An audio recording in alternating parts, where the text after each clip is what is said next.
Welcome to the Field Notes podcast, presented by Seaworthy Functional Medicine.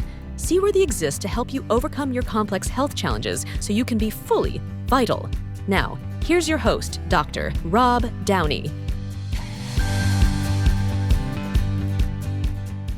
How does our microbiome and the way we take care of ourselves affect our hormonal balance and our overall health? Today, we are so fortunate to be joined by an expert, Jacqui Meehan. Jacqui, thank you for your time today. Thank you so much for having me.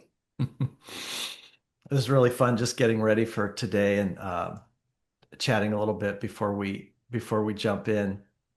So you're on your farm in Northern California, I presume. Grow a lot of your own food. Yep, that's where I am. It's a beautiful day here in Grass Valley, California.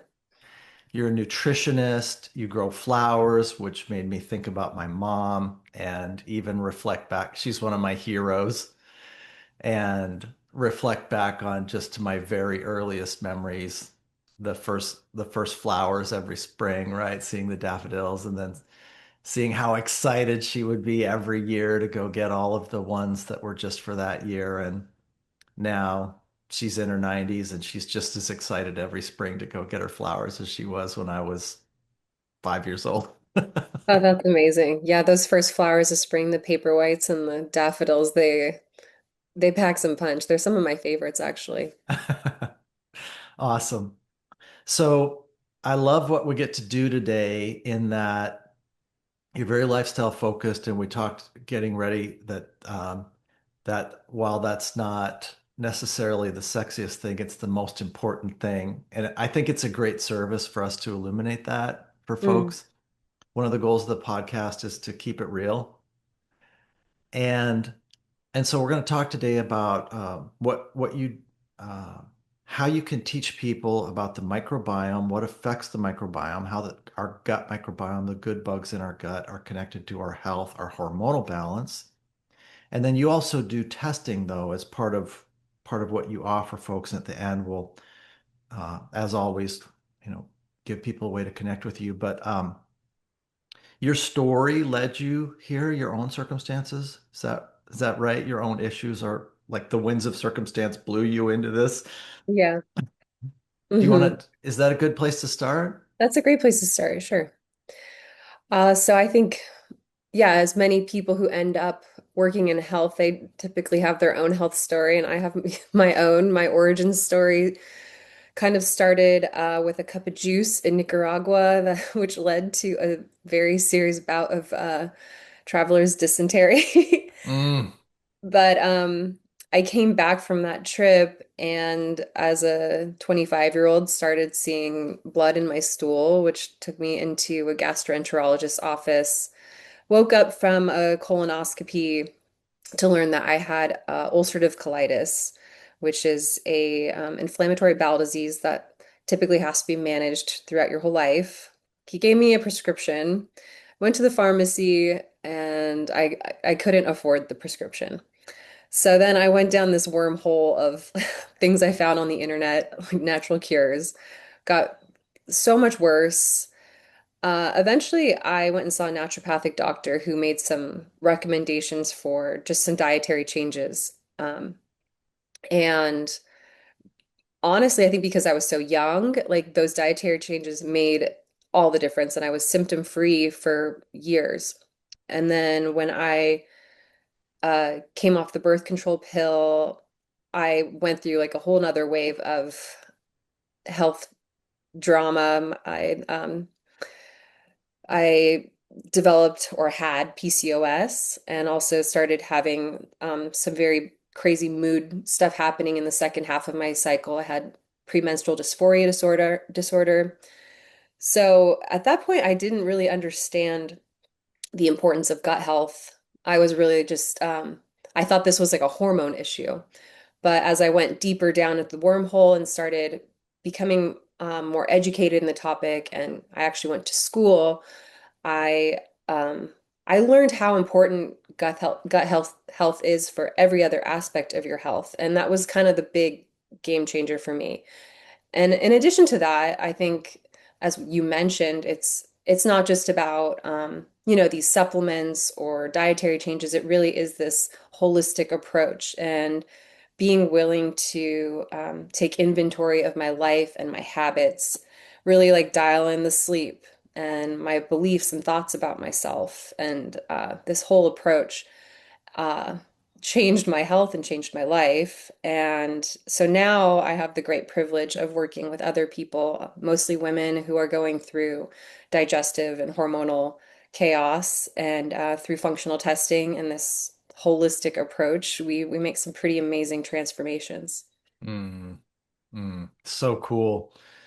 And these things that you specialize in, it's so important that women have great resources because they torture them and they've got better things to do than be pinned by endometriosis, polycystic ovarian syndrome, premenstrual dysphoric disorder, sort of, uh, you know, mood typhoons Hmm. before, during every period. And also such good news for women that these strategies we're talking about are so high yield. Yeah. And that's I feel so fortunate to have a toolkit to show up for women in this respect. It feels really important just from the perspective of anybody that's called to a healing profession, but also it feels really important just in terms of honoring women's needs and recognizing uh, the importance of them having agency and connection to understanding their bodies. We could go on and Absolutely. on, but I think and I like it that you invoked it's a privilege. I think one of the greatest privileges I've ever had is getting to show up for women and make a difference in that respect. That's something I'll always reflect on as being one of the best parts of my career. Yeah, you must be a great practitioner. People are lucky to have you. Mm. Oh, thank you for your kind words. I hope so. I'm certainly trying. But it's just great. It's just great to hear women say, "Wow, I was feeling pinned. Hmm. I was feeling fatalistic if I keep feeling this way." And so Yeah. just to see the relief in their faces, that just makes it worth it. Definitely. I unfortunately a lot of these symptoms that have to do with mood, especially or fatigue, when you go to your doctor, they're often dismissed as, oh, you're just getting older, or that's just hormones. And it no, people know their bodies, and Mhm. so for doctors and other practitioners that can actually listen, I think it's a good thing to have in the world. Mm. Well, there's so much attention in the microbiome now, but one of the things that I think is it's just sort of we know it, we're hearing it, but when your clients say to you, "How's my gut connected to my hormones? How are the Mhm. bugs in my gut connected to the rest of me?" How do you illuminate that for them? What's the sort of portal into understanding that? I presume as the first step to valuing it and doing something about it. Mhm. Yeah, so I mean our gut is like a second brain. Um, and if you think about how important our gut is, it's this interface with the outside world. And as we expose our guts to all kinds of things like foods and liquids that are brimming with microbial life, our food can contain dangerous toxins or yummy things that trigger pleasure. So there's all these important messages that our gut has to be able to communicate with our brain and the rest of our body. And so it has this intricate nervous system called the enteric nervous system. It has 500 million neurons, more than the spinal cord. And so it's responsible for communicating all kinds of things to the rest of the body that impact our nervous system and our mood and our hormones. Things like gut motility, the secretion of digestive juices, immune signaling, the perception of pain. And that information, yeah, it doesn't just stay in the gut. It's communicated to the rest of the body via the vagus nerve, which is the longest nerve in our body. And importantly, this communication, it's bidirectional. So the brain is speaking to the gut and the gut is speaking to the brain. And so in circumstances where there's a problem in the gut, like if you're exposed to a pathogen, there's some sort of infection, The gut can signal through the nervous system, through immune messengers, through hormones, saying, hey, there's something wrong happening here. And that can allow the rest of the body to respond appropriately. And on the flip side of that, if something in your external environment is causing emotional stress, things like an argument or you're running late, the brain can send signals down to the gut. It can slow digestion, it could reduce appetite, create that tight, knotted feeling that people get in the pit of their stomach when they're stressed, like these gut feelings. So, really, there's this constant back and forth connection happening between our gut and the rest of our body. And especially when stress becomes chronic, whether that be from external factors or from stress that's happening in the gut due to infection, this can really dysregulate digestion, our immune system, leading to autoimmune disorders, and then also just really impact our mood and our overall health. Mm. And how do you so what do people do then to sort of learn how to take care of their microbiome? And at what point does testing come into this? Do you think people should start with testing to know immediately their status? Do you have a lot of them work empirically first and try to, get traction before they have to decide on testing? How does that all Hmm. come into focus? For people who are in general good health, maybe they experience some occasional GI problems or there's things that are not significantly impacting their lives. There's all kinds of changes and things that you can do before going to testing. Um, But if you're someone that, is eating a whole foods diet, being really intentional about those kind of things, working on getting good rest, moving regularly, doing all these things, and you're still experiencing chronic bloating or indigestion or skin issues or fatigue, these things that are persistent and they won't go away. Testing can be such a game changer and it can save so much time. So I Hmm. I do a so most people who I work with in my practice are at that point. They've already done a lot of things or they've gone to Hmm. doctors, and so they are looking for more answers. And so the GI map or some kind of microbiome stool test can be really illuminating to help you understand things like, do you have enough beneficial bacteria? Is there overgrowths of more inflammatory bacteria or fungus or parasites? Um, are you digesting your fats? Are you making enough stomach acid? All these things can help you kind of guide where you should put your where your priorities should be in healing. Hmm. And not to get too granular about it, but I think it's important. So, and I've learned during the podcast, it's important to share with folks what it's like to work with the expert that I'm talking with, because that's one of the things they're interested in. And my job as the host is to think about what my audience, our audience, what they want to know. Mhm. So they can get the testing through you as a nutritionist if they're interested. Yeah. Yeah. Mhm.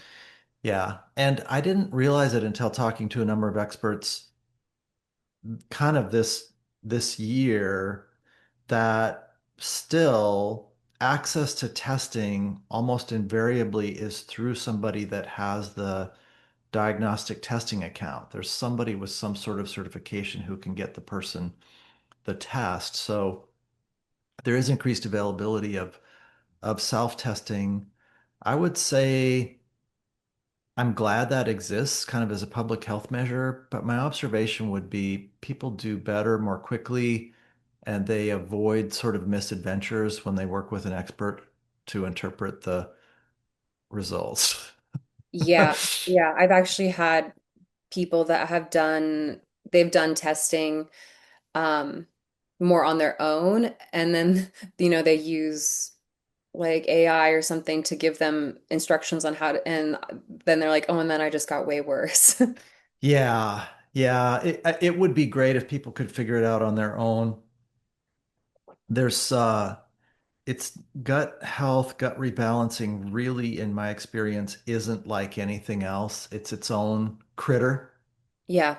Yeah. And the art of it and sort of the sequencing, I think somebody steeped in it who's really good at it, like yourself, is a really precious resource. It's a really great gift for people to give themselves if they care about this. There's no higher yield thing to do than to stabilize and optimize gut function. The words I hear coming out of my mouth over and over again are just that gut function is the cornerstone and foundation of our functional medicine house.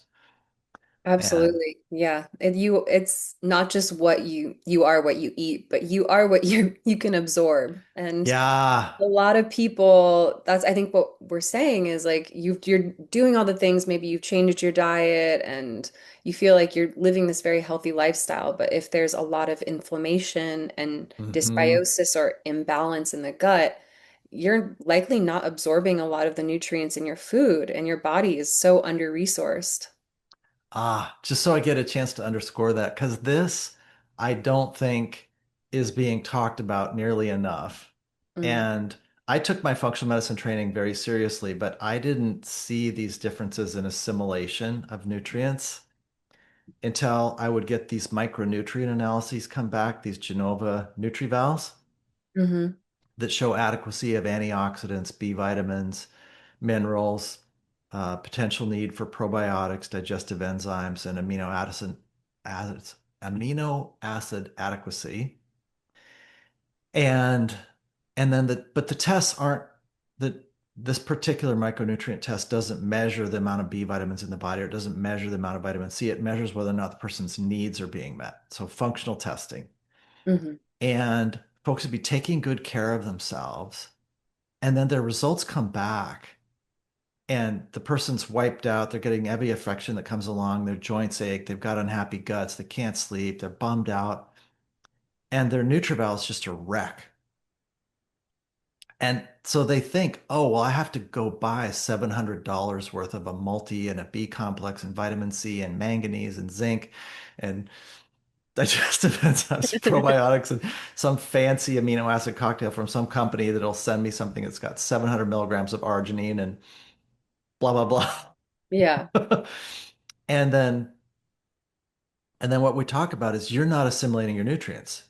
You just have a fundamental nutrient assimilation shutdown picture. So on a root cause level at that layer, what are we going to do? And when that switch gets flicked across the board, the whole thing changes. So when they get to work with you, I just hope people take this away from this. It's just shocking, not just what we put in there and these other issues, but this nutrient assimilation issue. This is often the bottleneck that they have to get past to get to the other side of good health, at least in my practice. Do you want to please expand on that and share more about that? Because I think it might be one of the most valuable things we do today. Yeah, definitely. Um, so it's no surprise that many people today are eating in this kind of stressed out, rushed way. You know, we're in our cars, we're looking at our phones. And as I mentioned, our gut is very intimately connected to our nervous system. And so if the brain is in switched on in this fight or flight mode, then it can't signal to the gut to like make things like stomach acid. And stomach acid is one of the major dominoes that sets off healthy, good digestion. So something I work with my clients on is slowing down while they eat. Take a few deep breaths, smell your food, just try to arrive and be present.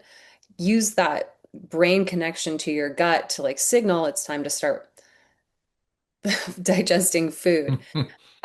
And you know that with like chronic stress and often there's nutrient deficiencies and things like zinc, uh, supplementation of stomach acid, betaine HCl, can be really helpful in the beginning to retrain the stomach to make acid. So that's been one of the most effective and helpful tools that I use in my practice.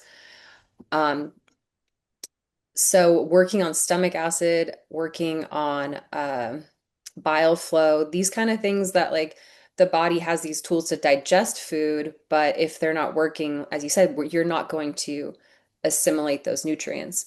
And so that's kind of the one of the major foundations of the work that we do is getting all these digestive juices working so that you can not only digest and assimilate your food, but these things are also so important for maintaining balance in the gut microbiome.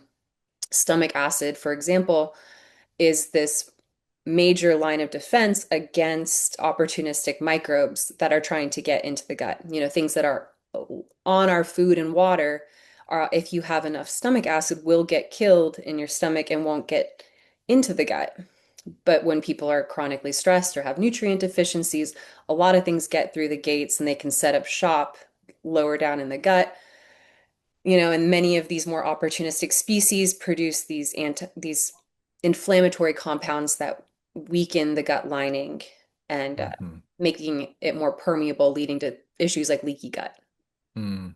I love it that you illuminated that connection, that healthy digestive fire is a firewall against these um, sort of undesirable actors Hmm. becoming part of the gut milieu. So there's this double benefit when people address this, both they feel good. Also, I invite people to reflect on what Jacqui said, which is slowing down and smelling your food, enjoying every bite, making it protected space. No surprise, just sort of, I find it endlessly interesting the shock that people express at the value of just doing that because I don't think they realize they're wolfing their food, they're distracted, they're on their phone, they're stressed out, they're in sympathetic overdrive. Hmm. So just to have them say, "Gosh, this is so great. I'm so happy that I'm taking that protected time to enjoy my meal and slow down and chew my bites." And I think also it's a great gratitude practice for those of us that have access to healthy food and can take the time to slow down and enjoy it. It's an incredible privilege. It's a sacred privilege. A lot of people in the world don't have that. Hmm. Yeah, absolutely. Something to Mm. be honored and appreciated for sure. For folks that don't work with you or they don't do testing, give us some sort of microbiome 101, things folks should know that maybe they know or they need to know better or that and they don't. What do they need to know about how to eat in a way that's good for the microbiome and how to take care of themselves and live in a way that's good for the microbiome? Yeah, I will, as we just touched on, slowing down, chewing your food. These teeth are not just for a pretty smile. They play an important role, like really breaking down your food so that uh, when it gets to the next stages of digestion, it's easier, to break that stuff down. So chewing your food, eating in a calm state. If you start your meal with something bitter like arugula or dandelion, a bit of lemon water, or a bitters tincture. All of these things can be supportive with like getting those digestive juices flowing. And then it's also going to be, very important what you feed yourself. But in addition to that, like what you feed your microbes. So you are you are not just what you eat, you are what you absorb, but you are also what you're feeding this beautiful community of microbes living in your gut that have so many important functions. And they having a healthy community there, they want to be eating a diversity of different fibers and antioxidants. So I think eating seasonally a lot of different fruits and vegetables really helps. Nuts and seeds, chia and flax are amazing for feeding gut microbes. Foods that are red and blue are a favorite of certain keystone species that live in the gut that protect the gut lining. And then proper hydration is always important. Um, but you also kind of want to be mindful about when you're hydrating.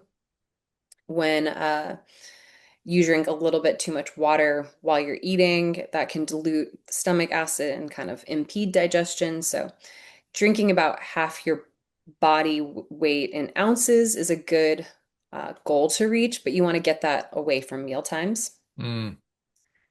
And the meal timing is also an important part of gut health. The more you can create routine, uh, the happier your gut and the inhabitants will be. They like knowing that meal times are pretty regular. And, it's not about being perfect about this, but the more you can do this in your life, the happier your gut will be. Hmm. Also, if you can avoid snacking in between meals, that'll also help with gut health and gut function.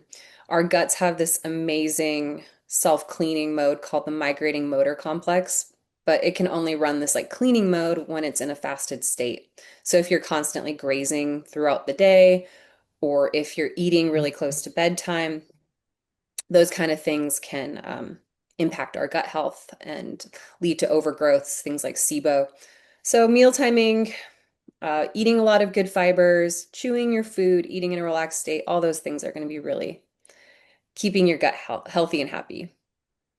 So valuable. Awesome. I'm glad we set the stage though, because I think it's hard for people to sort for the lights to come on about the gut brain connection Mm-hmm, mm-hmm, unless they land on this part that they think of the gut as secondary. mm-hmm.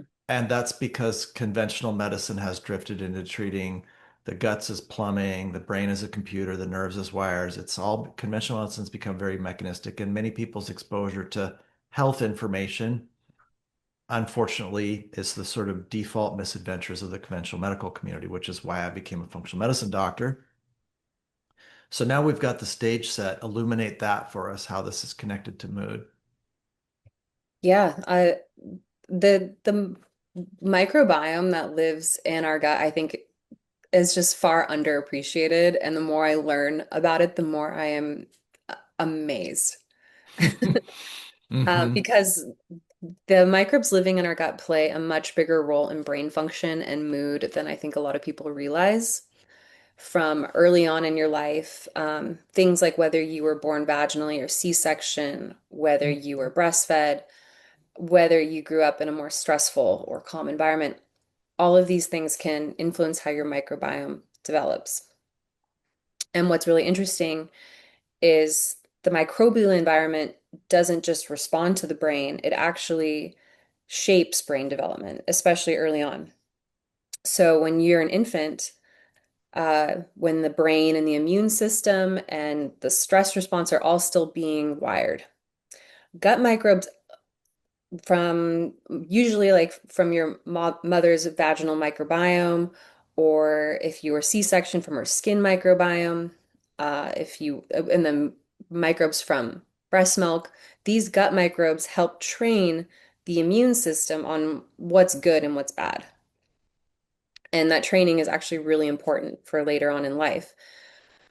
But if there's a lot of stress early on in life, or if you didn't inherit those healthy gut microbes, this training can go awry and create inflammation in the body, which then can impact development and change how your brain actually responds to stress. And in some cases, this can lead to the brain's stress response becoming much more reactive to smaller stressors.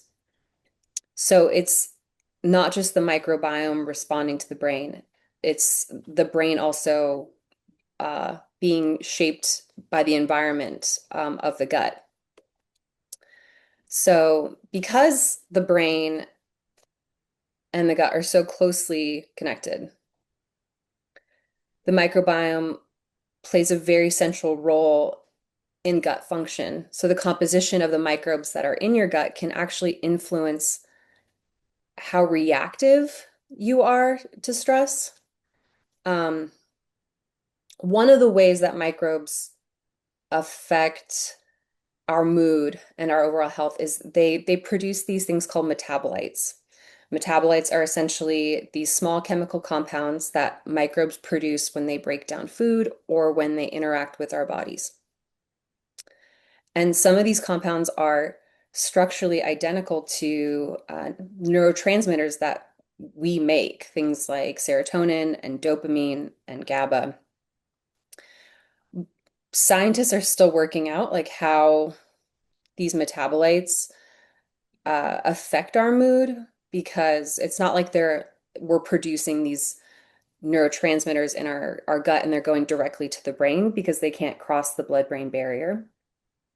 However, through our studies on mice and other animals, we've found that when this connection from the gut and the brain via the vagus nerve is disrupted, these animals start to develop mood disorders like depression, things that resemble depression and anxiety. So it tells us that there's something going on between the gut and our mood and these microbes. And in addition to that, I think like what these metabolites are like from these gut microbes is not insignificant because 40% of the metabolites floating around in our blood right now are actually metabolites that were produced by microbes in our gut. So it's still very mysterious, like what exactly is going on. But what we do know is that they are producing a lot of things that are getting in our bloodstream and affect inflammation, how our nervous system works, our stress response, and ultimately our mood. So I think it's just so fascinating that when we like think that we are just these actors like living in our brain, making these decisions, there's this whole other world inside of us that is very active and is also influencing how we show up in the world. Mm. Yeah, I'm glad you